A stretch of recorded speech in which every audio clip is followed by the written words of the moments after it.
we'll go on to the next person, and that's Jeff Dow. And Jeff, we were also talking, and he's doing some really interesting stuff with video editing. And his background includes, let's see, you're a lighting director and projectionist for Space Farmer Productions, which sounds interesting, and GPS specialist for Backpacker. He has a wide range of experience in both cinema and technology. So with that. So, as you can tell, I'd like to speak today on human-computer interfaces, and I figure I'm a great person to do that because I'm human and I have a computer. But I guess more than that, you know, I kind of grew up with computers. My dad owned a computer store. I had an Apple IIc and the original Macintosh. Built my first computer probably before the age of 10, I think. Studied engineering before switching to group dynamics because I felt like humans were more fascinating than technology. But since then, I've been blending this love of technology with love of art. So as he said, I was a map correspondent and photographer for Backpacker magazine, hiking trails and using GPS data and matching it with photography before it was all linked together as in our phones. But today, I wanted to bring out something that is an icon of our generation. It's something that most of you have probably already used, and some of you may even still have in your office floating around about 5 years after it was created. They've sold millions of them. So what is it?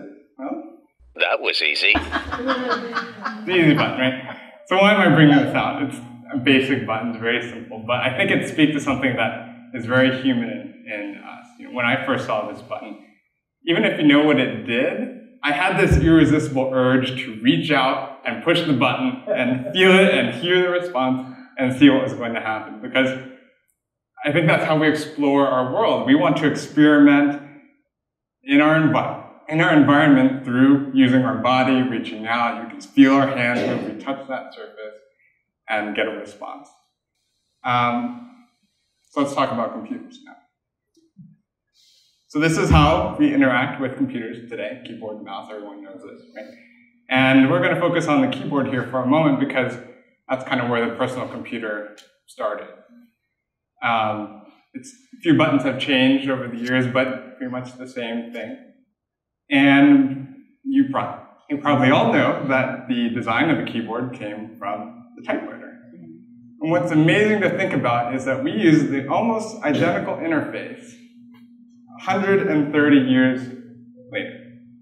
This is 1 year before Thomas Edison patented the light bulb, right? We've been using this keyboard before electricity as we know it existed. And it's amazing to think, well, here's a device that we use, a keyboard, and we don't use it just for typing anymore, right? We type less and less, we kind of write emails and things like that, but as digital media people, we are using it to edit photos and cut video and everything else. Which presents a design problem, and it's not just me who thinks about that. We'll listen to what Steve Jobs has to say. What's wrong with their user interfaces? Well, the problem with them is really sort of in the bottom 40 there. It's this stuff right here. They all have these keyboards that are there whether you need them or not to be there. And they all have these control buttons that are fixed in plastic and are the same for every application. Well, every application wants a slightly different user interface, a slightly optimized set of buttons just for it. And what happens if you think of a great idea 6 months from now? You can't run around and add a button to these things. They're already shipped. So what do? It doesn't work because the buttons and the controls can't change. They can't change for each application, and they can't change down the road if you think of another great idea you want to add to this product. So who knows where this audio is from? It's going to be someone. This is in 2007. He's not talking about the keyboards on our laptops and desktops. He's talking about this. What's wrong with their user interfaces? Well, the problem with them is really sort of in the bottom 40 there. It's this stuff right here. The design problem he talked about with the smartphone is, in my opinion, the same design problem we face with our computers. that we have this keyboard fixed in plastic, whether we need it or not, and it's a device that's optimized for typing. It's not optimized for everything else that we use it for. So let's go back to how we all work. Here's a nice iMac. And do you think Christopher Scholes, the inventor of the keyboard 130 plus years ago, could have imagined how we'd use the keyboard today?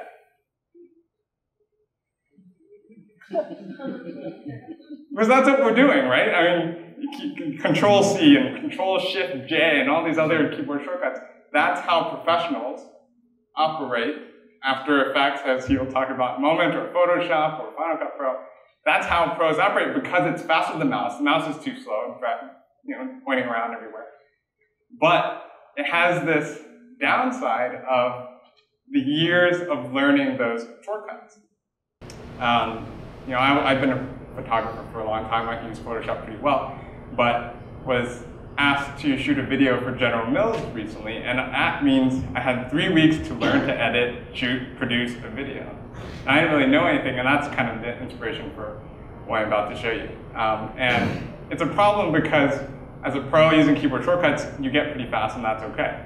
But it's for the people who are getting into 3D modeling or filmmaking or photography, they open up Photoshop for their first time, and they just don't know what to do. It's daunting because it's so complicated. It's really powerful, which is great, but it's so complicated to use that most people even never try because they think it's too complicated.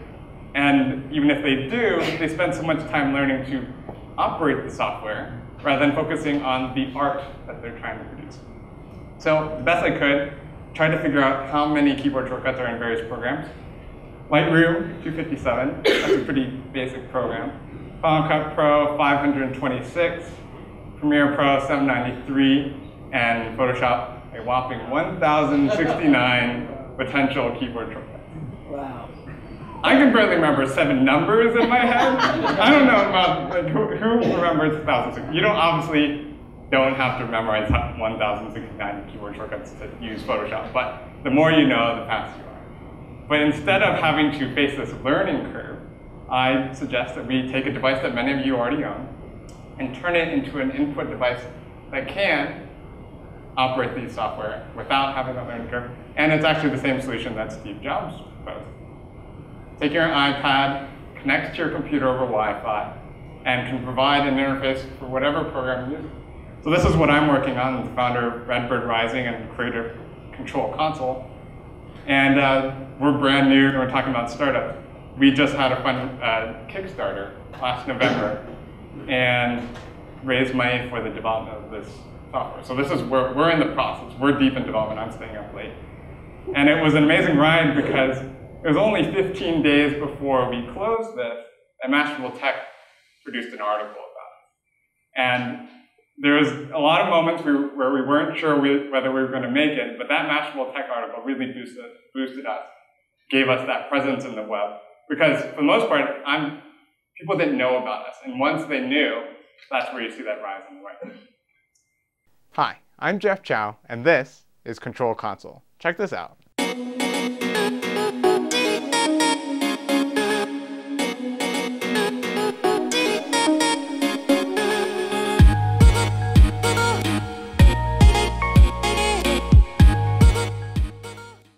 So we're starting with video and photography, because that's where the prototype came from, actually, the BIF last year, and requiring to use an interface I wasn't used to, and so I created this thing on an iPad. So that's kind of blossomed into what we see today.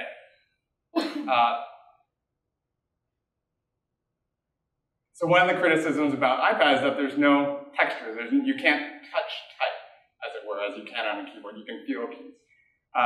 We're resolving that by using the iPad to its advantage, gestures, right?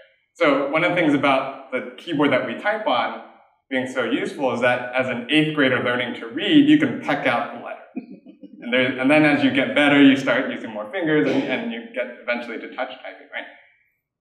With a good interface, that's what we're trying to do, is that as you start to learn, you can hit, pen tool, okay, I want to hit the pen tool, rather than memorizing P or whatever the letter is. But also, as you get better, you can learn specific gestures, because we're developing a whole gesture system that allows you to jog and shuttle and use these tools without having to look at the iPad and hitting a specific point. It means you can keep your eye on your footage or your photo or whatever, adjust what you're wanting to adjust without having to look at it. As well as you're learning, hit the button. So that's what we're working on. And let's talk about the future real briefly. Touchscreen technology is going to continue to improve. This company, Tactus, is creating touchscreens with buttons that can raise out of the surface using microfluidics. A company called Senseg is working on a surface, a touchscreen, that's smooth as glass, but uses electrostatic friction to simulate the feeling of texture. It can do sand, it can do silk, it can do gravel, and you feel it on the surface of the texture. So these things will enhance that touchscreen experience as we go forward by allowing you the flexibility of a touchscreen and being an interface for whatever you want, as well as that tactile ability. There's also companies called Leap Motion, as most of you probably know, that does free air gestures. Allows you to control your interface by waving your hands in free space. I think this works great for 3D modeling, as you see here, and waving your hand around in front of a PC. But in the next clip, it'll show you, why would you want to do this? Why would you want to write in the free air? You can already write on the surface. So I guess the point being is that there's a right purpose for each type of interface. And then, of course, there's voice control. Now, I have an iPhone 5. I really like Siri. It's great in the car. I can say, get me directions to here, or send a text to my friend Helene. And it does it. And that's what I think the future of human-computer interfaces is. It's not just the magical thing. It's not just Minority Report flying your hands around. It's the device that fits our lives. So in the kitchen, if we want to scroll down a recipe, I can wave my hand in free air with cake-covered hands and not touch the surface of what I'm looking at. Or it can be in your car, like I mentioned. And it's using it in appropriate ways. So it's not using voice control in a crowded elevator or crowded room and saying, Siri, remind me to call infectious diseases about this rash I have. As you want to probably type that one and not announce it to the world. So that's where I see it. It's when we're sitting on our desktop, when we're doing creative work and Photoshop and that kind of thing, we have a touchscreen that allows us to customize interfaces. But if we're in the car, voice controls probably make sense. There are other situations that will have the variety of inputs that are so ubiquitous that allow us to live our lives just like as we've been finely tuned to do as humans, reach out button, and to integrate technology into our lives. Cool.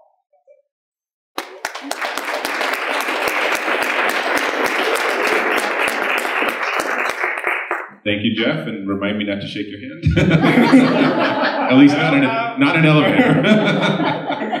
Just kidding, just kidding. Next.